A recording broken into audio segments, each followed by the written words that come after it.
নমস্কার, দ্য ওয়ালে আপনাদের স্বাগত। আজকের বিষয় শেখ হাসিনা এবং আসাদুজ্জামান খান কামাল তাদেরকে বাংলাদেশের প্রত্যর্পণ বা হস্তান্তর করার বিষয়ে ভারত সরকারের অবস্থানটি ঠিক কী। আমি এই বিষয়টি নিয়ে আলোচনা করছি, ভিডিও করছি, তার একটা মুখ্যত কারণ হচ্ছে যে গত সপ্তাহে ভারতের বিদেশ মন্ত্রকের মুখপাত্র রণধীর জয়সওয়াল তিনি মূলত শেখ হাসিনার প্রত্যর্পণ সংক্রান্ত যে বিষয়টি, যেটি বাংলাদেশ সরকারের তরফে উত্থাপন করা হয়েছে, এই বিষয়ে কিছু বক্তব্য বা প্রতিক্রিয়া দিয়েছিলেন। সাপ্তাহিক যে ব্রিফিং সরকারিভাবে ভারত সরকারের বিদেশ মন্ত্রকের বক্তব্য বলার জন্য যে ব্রিফিং, সেখানে তিনি কিছু কথা বলেছিলেন। এই যে কি কথা উনি বলেছেন, এই নিয়ে নানা মুনির নানা মত বা নানা বক্তব্য শোনা যাচ্ছে, অর্থাৎ তার বক্তব্যকে নানানজন নানানভাবে ব্যাখ্যা করছে। আমিও আমার মতো করে ব্যাখ্যা করছি, সেই ব্যাখ্যা আপনারা গ্রহণ করবেন কি করবেন না সেটা সম্পূর্ণ আপনাদের বিষয়। কিন্তু আমাকে অনেকেই কথা বলেছি বা তারা ফোন করেছেন, এবং সেখানে আমার মনে হয়েছে যে এটা নিয়ে একটা বিভ্রান্তি আছে। ইনফ্যাক্ট অনেকেই আমাকে এই ব্যাপারে অনুরোধও করেছেন যে আপনি যেটা উপলব্ধি করেছেন ভারত সরকারের বক্তব্য সম্পর্কে, আপনি সেটাকে নিয়ে যদি একদিন একটা ভিডিও করেন তাহলে ভালো হয়। মূলত আমি এই বিষয়টি নিয়ে অতীতেও একাধিকবার ভিডিও করেছি। আমি সেই জন্যেই আবার যে ভিডিও করছি তার একটা কার্যকারণ আপনাদের সামনে প্রথমে উল্লেখ করলাম। এখন আসি যে রণধীর জয়সওয়াল তিনি সাপ্তাহিক ব্রিফিংয়ে কি বলেছিলেন। একজন সাংবাদিক দুটি প্রশ্ন করেছিলেন। একটি প্রশ্ন হচ্ছে যে শেখ হাসিনা তিনি যে দেশে ফিরে যাওয়ার ঘোষণা দিয়েছেন যে ডিসেম্বর 2026-এর মধ্যে তিনি দেশে ফেরত যাবেন, নিজে থেকেই যাবেন এবং আদালতে গিয়ে ন্যায় বিচার চাইবেন।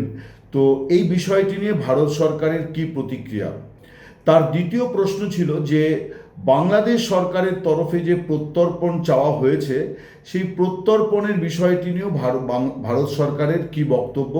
এই দুটি প্রশ্ন রণধীর জয়সওয়ালকে করা হয়েছিল। এই বিষয়ে একটা কথা বলি যে রণধীর জয়সওয়াল যে সাংবাদিক বৈঠকটি করেন, এটির একেবারে পুঙ্খানুপুঙ্খ বিবরণ কিন্তু ভারত সরকারের বিদেশ মন্ত্রকের যে ওয়েবসাইট, সেখানে সেই দিনই কয়েক ঘন্টা পর সেখানে আপলোড করে দেওয়া হয়। টেক্সট ম্যাটার থাকে, অর্থাৎ তিনি যা বলেছেন দাড়ি কমা সহ সেটা থাকে, এবং ভিডিও থাকে। ফলে বিভ্রান্তির এমনিতে আপাত দৃষ্টিতে কোনো অবকাশ ছিল বলে আমার মনে হয় না। কিন্তু আমি নিজেও প্রচুর মিডিয়া কন্টেন্ট দেখেছি যেখানে বলা হচ্ছে যে রণধীর জয়সওয়াল যেটা বলেছেন তার মানে হচ্ছে যে হাসিনাকে কাল পরশু কি তরশু ভারত সরকার বাংলাদেশ সরকারের হাতে সমর্পণ করবে। কিন্তু বাস্তবে উনি কি বলেছেন আমি সেই বিষয়টি আপনাদের কাছে ব্যাখ্যা করি। প্রথমে হচ্ছে যে শেখ হাসিনা যে স্বদেশে প্রত্যাবর্তনের কথা ঘোষণা করেছেন, যে তিনি ডিসেম্বর 2026-এর মধ্যে বাংলাদেশে গিয়ে আদালতের কাছে ন্যায় বিচার চাইবেন, এই বিষয়টি সম্পর্কে ভারত সরকারের মুখপাত্র তিনি কোনো প্রতিক্রিয়া দেননি। তিনি বলেছেন যে এটা শেখ হাসিনার ব্যক্তিগত সিদ্ধান্ত, এই সিদ্ধান্তের সঙ্গে ভারত সরকারের কোনো সম্পর্ক নেই। তিনি ভারতে অতিথি হয়ে আছেন, তিনি তার মতো করে সিদ্ধান্ত নিতেই পারেন, সেখানে ভারতের কোনো বক্তব্য কিছু নেই। দ্বিতীয় যে প্রশ্নটি ছিল প্রত্যর্পণ বা এক্সট্রাডিশন, অর্থাৎ সরকারিভাবে যেখানে একজন সাজাপ্রাপ্ত বা সাজা না প্রাপ্ত একজন দোষী সাব্যস্ত বা অভিযুক্তকে যে হস্তান্তরের প্রক্রিয়া, সেই বিষয়টি নিয়ে রণধীর জয়সওয়াল ভারত সরকারের অবস্থান জানিয়েছেন। তিনি যেটি বলেছেন সেখানে আমি বলতে পারি দাড়ি কমা ফুল স্টপ সহ, যে এই উত্তরটি তিনি 2024-এর 5 আগস্টের পর থেকে এই নিয়ে পঞ্চমবার দিয়েছেন। অর্থাৎ এই প্রশ্ন যতবার এসছে তিনি দাড়ি কমা সহ একই উত্তর দিয়েছেন, এবারও তাই উত্তর দিয়েছেন। তিনি বলেছেন যে এই বিষয়টি আইনি বিষয়, ভারত সরকার এটার আইনি নানা দিক, আইন ও বিচারের নানা দিক তারা খতিয়ে দেখছে, এটাই তিনি বলেছেন। এখন এই যে কথাটি তিনি বলেছেন, এটা বাইরে কিন্তু একজন মুখপাত্র, বিশেষ করে যিনি একজন সরকারি আধিকারিক, আমলা, একজন ডিপ্লোম্যাট, তার পক্ষে এর অতিরিক্ত বলার কোনো অবকাশ নেই। কিন্তু তিনি আরেকটি দ্বিতীয় লাইনও সেদিন বলেছিলেন, সেটাও ভারত সরকারেরই বক্তব্য। তিনি বলেছিলেন যে শেখ হাসিনাকে নিয়ে ভারত সরকারের অবস্থানের কোনো পরিবর্তন হয়নি। প্রশ্ন হচ্ছে যে সেই অবস্থানটি কি? অবস্থানটি এটাই, যেটা ভারতের বিদেশমন্ত্রী সরকারের তরফে এস জয়শঙ্কর তিনি ঘোষণা করে রেখেছেন যে শেখ হাসিনা কতদিন ভারতে থাকবেন এই সিদ্ধান্ত ভারত সরকার নেবে না, এই সিদ্ধান্ত নেবেন স্বয়ং শেখ হাসিনা। তিনি আমাদের অতিথি, তিনি যতদিন মনে করবেন তিনি থাকবেন, আমরা কখনো তাকে বলবো না যে আপনি চলে যান। এই কথাটি জয়শঙ্করের প্রসঙ্গ উত্থাপন ছাড়াই রণধীর জয়সওয়াল মুখপাত্র তিনি আবার বলেছেন যে ভারত সরকারের অবস্থানের কোনো পরিবর্তন হয়নি। বাংলাদেশের 5 বারের সাবেক প্রধানমন্ত্রী এবং বর্তমানে আওয়ামী লীগের সভানেত্রী, তার ব্যাপারে অবস্থানের কোনো পরিবর্তন হয়নি। এখন এই কথাটির অর্থ কিন্তু এটাই দাঁড়ায় যে ভারত সরকার কখনো তাকে বলবে না যে আপনি চলে যান। এখন ভারত সরকার কখন বলতে পারে যে আপনি চলে যান? এই প্রত্যর্পণের বিষয়টি যখন আসবে যে বাংলাদেশের তরফে, এবং এটাও রণধীর জয়সওয়ালের মুখ থেকেই প্রথম জানা গেল যে বিএনপি সরকারও শেখ হাসিনার প্রত্যর্পণ চেয়ে সম্প্রতি চিঠি দিয়েছে। এটা রণধীর জয়সওয়াল এই চিঠির প্রাপ্তি স্বীকার করেছেন এবং একই সঙ্গে তিনি আগের চিঠি অর্থাৎ ইউনূস সরকারের সময় আসা চিঠির জবাবে যা বলেছিলেন তাই বলেছেন যে আমরা আইনি এবং বিচার প্রক্রিয়াগত বিষয়গুলি খতিয়ে দেখছি। আমি যে কথা অতীতে ব্যাখ্যা করেছি যে ভারত সরকারের পক্ষে প্রত্যর্পণ বিষয়টি, শেখ হাসিনার প্রত্যর্পণের বিষয়টি মোটেই সহজ নয় এবং ভারত সরকার এই ব্যাপারে আগ্রহ দেখাবে না। এবং শুধু শেখ হাসিনা বলে নয়, যে কোনো কারোর ক্ষেত্রেই কিন্তু প্রত্যর্পণ অত্যন্ত জটিল একটি বিষয়।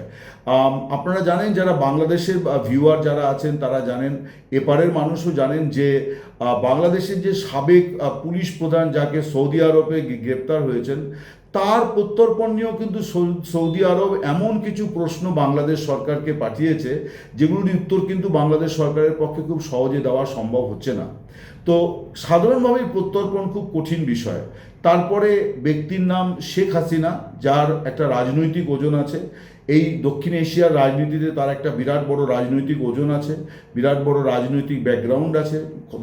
শেখ মুজিবুর রহমানের কন্যা, 5 বারের প্রধানমন্ত্রী, 2 বারের বিরোধী দলনেত্রী এবং আওয়ামী লীগের দীর্ঘ 45 বছরের সভানেত্রী। ফলে তার ব্যাপারে সিদ্ধান্তটা খুব চট করে ওইভাবে হবে না এবং সিদ্ধান্তটা কখনোই হ্যাঁ হবে না যে হ্যাঁ আমরা প্রত্যর্পণ করব। তার একটা বড় কারণ হচ্ছে যে শেখ হাসিনাকে কেন্দ্র করে ভারতের যে অবস্থান, সেই অবস্থানটা কিন্তু তার আজকের যে সংকটময় পরিস্থিতি এই কারণের জন্য নয়, একটা ধারাবাহিক যে কারণে তার সময়তে ভারতের সঙ্গে সম্পর্কটি অনন্য উচ্চতায় উঠেছিল, তার একটা মুখ্য বড় কারণ, যেটা বাংলাদেশ মিডিয়া বা অন্যান্য জায়গা থেকে একটু গুলিয়ে দেওয়ার চেষ্টা হয়, যে শেখ হাসিনা ভারতকে অনেক কিছু দিয়েছেন। বিষয়টি মোটেই তা নয়।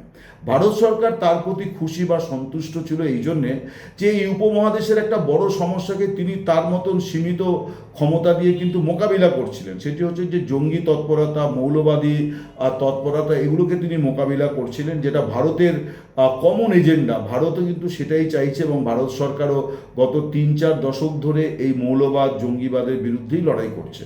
স্বভাবতই একজন শেখ হাসিনাকে ভারত একজন জঙ্গিবাদের বিরুদ্ধে, মৌলবাদের বিরুদ্ধে একজন সহযোদ্ধা হিসেবেই কিন্তু দেখে এসেছে, যবে থেকে তিনি সেদেশে এই দ্বিতীয় দফায় প্রধানমন্ত্রীর ইনিংস শুরু করেছিলেন। ফলে ব্যাপারটি এমন নয় যে শেখ হাসিনা বিপদে পড়েছেন বলে তার পাশে আছে ভারত। ধারাবাহিকতা, সেই ধারাবাহিকতাতে এখনও তার পাশে আছে এবং এমন একজন নেত্রীকে কোনো ঝুঁকিপূর্ণ পরিস্থিতি, অর্থাৎ যেখানে তার মৃত্যুদণ্ডের সাজা হয়েছে এবং মৃত্যুদণ্ড কার্যকর করার জন্যে প্রচুর মানুষ মুখিয়ে আছে এবং যে দ্রুতলয়ে তার বিচারটি সম্পন্ন হয়েছে এবং মৃত্যুদণ্ডের মতো সাজা ঘোষণা হয়েছে, তাতে তো এই ঝুঁকি আরও বেশি সম্ভব যে তিনি দেশে ফেরা মাত্র তাকে মানে ফাঁসির সাজা কার্যকর করার চেষ্টা হবে, দাবি হবে, অশান্তি হবে। তো নোয়িং ফুললি এই পরিস্থিতিতে ভারত সরকার কখনোই এই প্রত্যর্পণের প্রশ্নে যাবে না। আমি আসাদুজ্জামান খান কামালের কথাও বলেছি যে এই যেদিন আমি ভিডিওটি করছি সোমবার, বিদেশ প্রতিমন্ত্রী বলেছেন যে আসাদুজ্জামান খান কামাল তাকেও বাংলাদেশ সরকার ফেরত চেয়েছে, তো এবং তার জন্য চিঠি দিয়েছে, অর্থাৎ তার প্রত্যর্পণ চেয়েছে। আপনাদের মনে থাকবে যে 2025-এর 17ই নভেম্বর যেদিন শেখ হাসিনার সাজা ঘোষণা হয়, মৃত্যুদণ্ড ঘোষণা করে আন্তর্জাতিক অপরাধ ট্রাইব্যুনাল, সেদিনই কিন্তু এই একই মামলাতে আসাদুজ্জামান খান কামাল, যিনি গণ অভ্যুত্থানের আগে বাংলাদেশের স্বরাষ্ট্রমন্ত্রী ছিলেন, তার বিরুদ্ধেও ওই মানবতা বিরোধী অপরাধে যুক্ত থাকার অভিযোগে তারও মৃত্যুদণ্ডের সাজা হয়েছে। এখন তারও প্রত্যর্পণ বাংলাদেশ সরকার চেয়েছে। বাংলাদেশ সরকারের জায়গা থেকে সঠিক কাজটিই করেছে, যে কোনো সরকারই তাই করবে, যে একটা মানে সাজাপ্রাপ্ত ব্যক্তিকে তারা ফেরত চাইবে। এখন প্রশ্ন হচ্ছে যে আমি তো শেখ হাসিনার সম্পর্কে অবস্থান ব্যাখ্যা করলাম, আসাদুজ্জামান খান কামাল সম্পর্কেও সেই একই অবস্থান ভারত সরকারের কিনা। কারণ শেখ হাসিনা এবং আসাদুজ্জামান খান কামালের ক্ষেত্রে একটু স্টেটাসগত বা রাজনৈতিক বা অন্যান্য গুরুত্বের ক্ষেত্রে খানিকটা ফারাক আছে। এছাড়া প্রথমত হচ্ছে যে শেখ হাসিনাকে বাংলাদেশ সরকার পলাতক আসামি বললেও ভারত তা মনে করে না। তার কারণ বাংলাদেশ সেনাবাহিনীর বিমান তাকে দিল্লিতে পৌঁছে দিয়ে গেছে, সেনাবাহিনী সেই বিমানে ছিল, তারা তাকে সুরক্ষা দিয়ে নিয়ে এসেছিল ভারতে। তারা তাদের দেশে তাদের প্রধানমন্ত্রীকে রক্ষা করতে পারেনি, এইটা মেনে নিয়ে তারা তাকে ভারত সরকারের কাছে রেখে গিয়েছিল যে এখানে তিনি সুরক্ষিত থাকবেন। সো এটা আমার যেটা মনে হয় যে এটা একটা সেনাবাহিনীর জন্য অত্যন্ত লজ্জাজনক একটা অধ্যায়, যে তারা তার প্রধানমন্ত্রীকে নিরাপত্তা দিতে পারে না বলে পড়শি দেশে গিয়ে তাকে পৌঁছে দিয়ে আসে। এখন বাংলাদেশ সরকার যতই তাকে পলাতক আসামি বলুক না কেন, আইনের দৃষ্টিকোণ থেকে তাকে পলাতক বলা যাবে না। ভারত সরকারের আরও কিছু বক্তব্য আছে যে অভিযোগগুলি করা হয়েছে সেগুলি সবই তিনি ভারতে আসার পর করা হচ্ছে, এবং তার যে বিচার হয়েছে সেই বিচারও খুব দ্রুতলয়ে হয়েছে। এখন প্রশ্ন হচ্ছে যে আসাদুজ্জামান খান কামালকে তো কোনো বাংলাদেশ পুলিশ বা বাংলাদেশ বিমান বাহিনীর কোনো বিমান বা বাংলাদেশের কোনো অথরিটি ভারতে পৌঁছে দিয়ে গেছে বলে এরকম কোনো খবর নেই। তাহলে তিনি কিভাবে এসছেন এই বিষয়টি স্পষ্ট নয়। যে তার ভিসা ছিল, যদি ভিসা থেকে থাকে তাহলে তিনি বাংলাদেশ সরকারের ইমিগ্রেশন সিস্টেমে এসেছেন। ফলে আজকে যদি তাকেও পলাতক আসামি বলা হয় সেটাও একটা বেআইনি বিষয় হবে। তার ভিসা থাকলে পরে তিনি ভারতের ইমিগ্রেশন এবং বাংলাদেশের ইমিগ্রেশন পার করে এসেছেন, এখন তাকে ফেরত চাওয়া হচ্ছে। আমার কাছে যেটুকু যা খবর, আমি যেটুকু যা ভারত সরকারের তরফে বিভিন্ন মহলে কথাবার্তা বলে বুঝি, সেটি হচ্ছে যে এই প্রত্যর্পণ, অর্থাৎ এই যে গণ অভ্যুত্থানজনিত মামলার কারণে যে প্রত্যর্পণ, এবং যেখানে বিশেষ করে যেগুলি এই আন্তর্জাতিক অপরাধ ট্রাইব্যুনালের সাজাপ্রাপ্ত বিষয় আছে, সাজা প্রদানের বিষয় আছে, এই ক্ষেত্রে কিন্তু প্রত্যর্পণের বিষয়টিকে ভারত সরকার কখনোই কোনো গুরুত্ব দেবে না। ফলে আসাদুজ্জামান খান কামালের ক্ষেত্রে কোনো ভিন্ন সিদ্ধান্ত হওয়ার সম্ভাবনা কিন্তু সম্পূর্ণ মানে অনেকটাই কম। অর্থাৎ হাসিনার ক্ষেত্রে যেমন প্রত্যর্পণে ভারত সরকার আগ্রহ দেখাবে না, তেমনি একইভাবে আসাদুজ্জামান খান কামালের ক্ষেত্রেও ভারত সরকার কোনো আগ্রহ দেখাবে না। এখন মিস্টার কামাল যদি নিজে জীবনে ঝুঁকি নিয়ে শেখ হাসিনার মতন তিনি তার দেশে ফিরে যাওয়ার কথা চেষ্টা করেন বা মানে কোনো পরিকল্পনা করেন, সেটা ভিন্ন বিষয়। কিন্তু ভারত সরকার তার সরকারি নিয়ম মেনে প্রত্যর্পণ করে দেবে, এইটা এখনো পর্যন্ত আমার কাছে এরকম কোনো খবর নেই, এবং আমি যতটুকু যা শুনি তাতে বিষয়টি ভিন্ন। অর্থাৎ এরকম কোনো পদক্ষেপ ভারত সরকার মিস্টার কামালের জন্যও করবে না। স্বভাবতই যে প্রচারগুলি হচ্ছে যে ভারত সরকারের অবস্থান বদল হয়েছে, অনেকেই বলছেন, বাংলাদেশি মিডিয়ার একাংশ, এমনকি ভারতের মিডিয়ারও খানিক কিছু লোকজন এইভাবেই জিনিসটাকে ব্যাখ্যা করার চেষ্টা করছিলেন। আমি অতীতেও আপনাদের বলেছি যে যখন মুখপাত্র অর্থাৎ একজন সরকারি আমলা কথা বলেন, তখন তাকে ওই সরকারের নিয়মের ব্যাকরণের বাইরে যাওয়ার কোনো উপায় নেই। তাদের প্রথমত আমলাদের কখনোই যেটা শেখানো হয় যে অতিরিক্ত কোনো কথা না বলা, যেটুকু না বললে নয় সেইটুকু। তো তিনি সেটুকুই বলেছেন যে খতিয়ে দেখা হচ্ছে। এখন খতিয়ে দেখা হচ্ছে কথাটি কিন্তু 1.5 বছর আগে যখন ইউনূস সরকার প্রথম শেখ হাসিনাকে মানে প্রত্যর্পণ চেয়েছিল, তখনও পর্যন্ত তার সাজা ঘোষণা হয়নি, তখনও ভারত সরকার একই কথা বলেছিল যে আমরা এটা আইনি দৃষ্টিকোণ থেকে দেখব। তার কারণ এখানে তো তিনি একজন আমলা, তার পক্ষে তো আরেকটি দেশের আইন এবং বিচার ব্যবস্থার প্রতি প্রকাশ্যে অনাস্থা ব্যক্ত করার কোনো অবকাশ নেই। তিনি তো রাজনীতিবিদ নন। রাজনীতিবিদ হলে কি উত্তর দিতেন সেটা ভিন্ন কথা। এখনো পর্যন্ত সেই বিষয়ে ভারত সরকারের তরফে কেউ কোনো যাচ্ছেন মানে কোনো মন্তব্য করছেন না।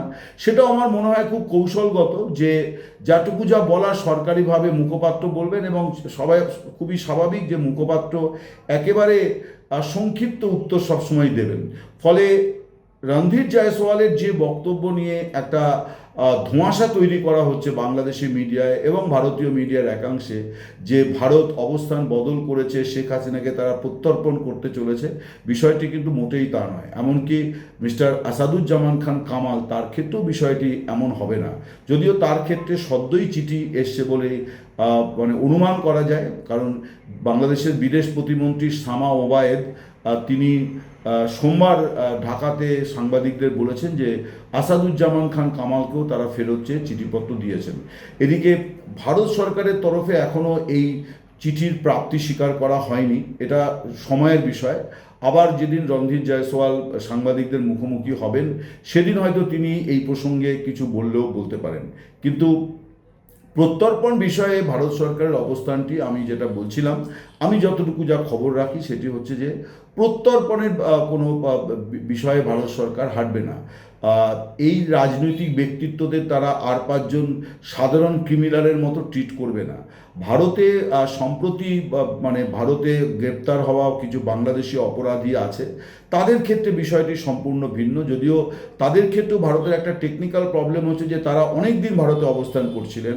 এই সময়কালের মধ্যে ভারতেও বেশ কিছু অপরাধ সংঘটিত হয়েছে যেগুলি একটু রহস্যাবৃত।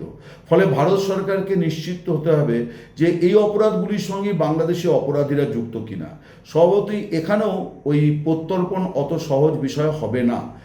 আর সামগ্রিকভাবে যেটা বলার সেটি হচ্ছে যে শেখ হাসিনা যে ঘোষণা দিয়েছেন যে তিনি নিজেই ফিরে যেতে চান, এবং তিনি একটা কথা বলেওছেন যে বাংলাদেশ সরকার বারবার তাকে ফেরত চাইছে, ফলে তিনি সিদ্ধান্ত নিয়েছেন। কিন্তু তার প্রধান সিদ্ধান্তের কারণ হচ্ছে যে তিনি তার দেশ ও দলকে রক্ষা করতে চান, তাই তিনি তার জীবন বাজি রাখছেন। এই বিষয়টি নিয়ে কিন্তু ভারত সরকার কোনো প্রতিক্রিয়া সরকারিভাবে দেয়নি। রণধীর জয়সওয়াল বলেছেন এ ব্যাপারে আমাদের কিছু বলার নেই। খুবই স্বাভাবিক, এই উত্তরটাও খুব অস্বাভাবিক নয়। এই বলা যাবে না যে ভারত সরকার এগুলো এড়িয়ে গেল, এটাই স্বাভাবিক। এটা তো ব্যক্তি শেখ হাসিনার ঘোষণা। তিনি সংবাদ মাধ্যমকে সাক্ষাৎকার দিয়ে বলেছেন যে তিনি ফিরে যেতে চান এবং ডিসেম্বর 2026 ফিরে যেতে চান। অনেকে এ প্রশ্ন করছেন ফিরবেনই যখন কেন এখন ফিরছেন না। আমি যেটুকু যে আওয়ামী লীগের লোকজনের সঙ্গে কথা বলে বুঝেছি যে কিছু টেকনিক্যাল বিষয় আছে, কিছু কাগজপত্র লেনদেনের বিষয় আছে, কিছু মানে বাংলাদেশ হাই কমিশনের সঙ্গে শেখ হাসিনার যে অফিস তাদের কিছু কাজকর্ম আছে, এই জন্য সময় লাগবে। আর এই অবকাশে শেখ হাসিনা তার দল ও সংগঠনকে আরও একটু মজবুত করে নেবেন, এটা তো খুব স্বাভাবিক, যে কোনো রাজনীতিবিদই এই সুযোগটা নেন। ফলে মুদ্রা কথায় আবার ফিরে আসি যে শেখ হাসিনা এবং মানে আসাদুজ্জামান খান কামাল তাদের প্রত্যর্পণের বিষয়ে ভারত সরকারের অবস্থানের কোনো পরিবর্তন হয়নি। ভারত সরকারের অবস্থান শেখ হাসিনা সম্পর্কে স্পষ্ট, যে তিনি যতদিন থাকতে চাইবেন ততদিন ভারতের অতিথি হয়ে থাকবেন। ভারত কখনো বলবে না আপনি এবার ফেরত যান। নমস্কার, শুভরাত্রি, সকলে ভালো থাকবেন।